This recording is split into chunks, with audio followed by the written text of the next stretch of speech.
2 లక్షల మంది కౌలు రైతులకు ఉత్తరం రాసిండు రేవంత్ రెడ్డి ఎలక్షన్ ముందు. మరి ఆ లిస్టు నీ కాడ లేదా? నువ్వే రాసినావు కదా ఉత్తరం ఆ రోజు. 22 లక్షల మంది కౌలు రైతులని చెప్పు. మరి ఇప్పుడు ఏ ఊళ్ళో కౌలు రైతులు ఎంతమందికి ఇస్తావు, భూ యజమానులు ఎంతమందికి ఇస్తావు, రైతు భరోసా చెప్పు.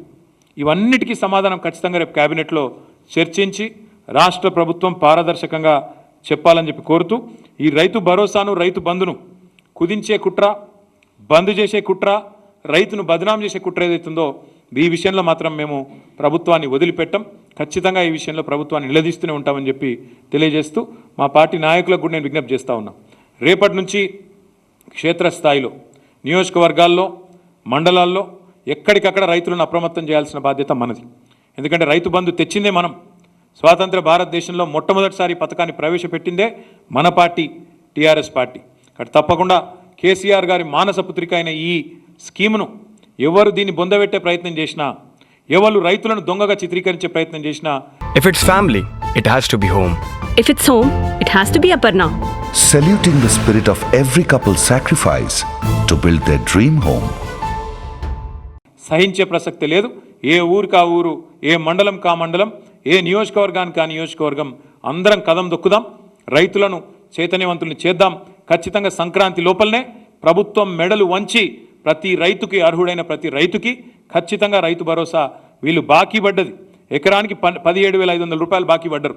అది ఇప్పించే ప్రయత్నం కూడా మనమే చేయాలని చెప్పి కూడా తెలియజేస్తూ, మరి రేపు క్యాబినెట్లో సరైన నిర్ణయం తీసుకొని బుద్ధి తక్కువ ఆలోచనలు చేయొద్దని ప్రభుత్వానికి కూడా విజ్ఞప్తి చేస్తూ మీ అందరికీ కూడా ధన్యవాదాలు. బ్రదర్, రేపు నేనేమంటున్నా, రేపు క్యాబినెట్ తర్వాత ప్రభుత్వం ఎవరికి ఇస్తుంది, ఎవరికి ఎత్తగొడుతుంది అన్నీ తెలుస్తాయి. మాకున్న ఇన్ఫర్మేషన్ నేను చెప్తున్నా, ఈ స్కీమ్ను మొత్తానికి బొందబెట్టాలనేది వాళ్ళ ఆలోచన. ఇక మాకున్న ఇన్ఫర్మేషన్ గది. ఒక సేమ్ రుణమాఫీ చేసినామన్నారు. ఇప్పుడు 49,500 కోట్ల రుణమాఫీని 12,000 కోట్లు ఇచ్చి అయిపోయిందని ఎత్తగొట్టుకున్నారు. చారాన ఇచ్చి మొత్తం అయిపోయిందని, రూపాయి అంత కట్టినామని చెప్పి నరికిండ్రు. ఇప్పుడు కూడా మళ్ళీ అదే ప్రయత్నం చేస్తుండ్రు. మేమేమంటున్నామంటే, రైతులను మీరు ఆల్రెడీ మొత్తం ఇన్ఫర్మేషన్ ప్రభుత్వం కాడ ఉంది. ఎవరికి ఎంత భూమి ఉన్నది, ఎవరు కౌలు రైతు, ఎవరి ఖాతా నెంబర్ ఏంది, ఎవరికి రైతు బంధు ఎంత ముట్టింది, మీరు ప్రజాపాలనలో దరఖాస్తులు ఎప్పుడు ఇచ్చిండ్రు, ఇవన్నీ ప్రభుత్వం కాడ ఉన్నాయి. కొత్తగా ఎందుకు మళ్ళీ ప్రమాణపత్రం రాసియాలి మాకైతే అర్థమవుతలేదు. అదేదో రైతులు దొంగలు అన్నట్టు మళ్ళీ వాళ్ళు తప్పిదారి ఆ ప్రమాణపత్రంలో మళ్ళీ ఏమైనా ఉంటే రేపు కేసు పెట్టేటట్టు, రేపు ఏమైనా ఆగం చేసేటట్టు మళ్ళీ ప్రభుత్వం ఏం ఆలోచన చేస్తుందో మనకు తెలియదు.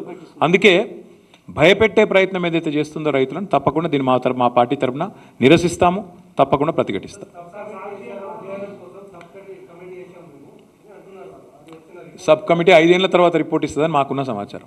5 ఏళ్ళు అయిపోయినాక, వీళ్ళు దిగిపోయినాక అప్పుడు ఇస్తారు రిపోర్ట్. ఏం సబ్ కమిటీ అయినా నాకు అర్థం కాదు. కొత్తగా కొండను దవ్వి ఎలుకని పడతారు ఎవడన్నా? అసలు ఏం చేసింది సబ్ కమిటీ సంవత్సరం నుంచి ఇప్పటివరకు? రూపాయి రైతు భరోసా అయ్యలే. మేము పెట్టిపోయిన 7,500 కోట్లు తర్వాత వీళ్ళు ఒక్కసారి ఇచ్చిండ్రు.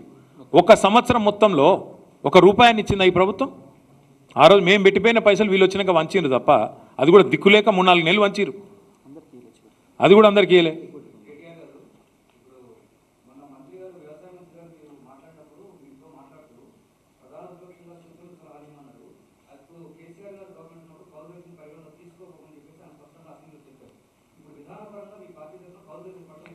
విధానపరంగా మేము చెప్పేది ఏంటంటే, కాంగ్రెస్ ఇచ్చిన మాట నిలబెట్టుకోవాలి. కాంగ్రెస్ ఆ రోజు ఏం చెప్పింది? 22 లక్షల మంది కౌలు రైతులు ఉన్నారు, వాళ్లకు ఖచ్చితంగా ఇస్తాము అని కాంగ్రెస్ చెప్పింది. ఆ మాట చెప్పే కౌలు రైతుల ఓట్లు తీసుకొని వాళ్ళు అధికారంలోకి వచ్చిండ్రు.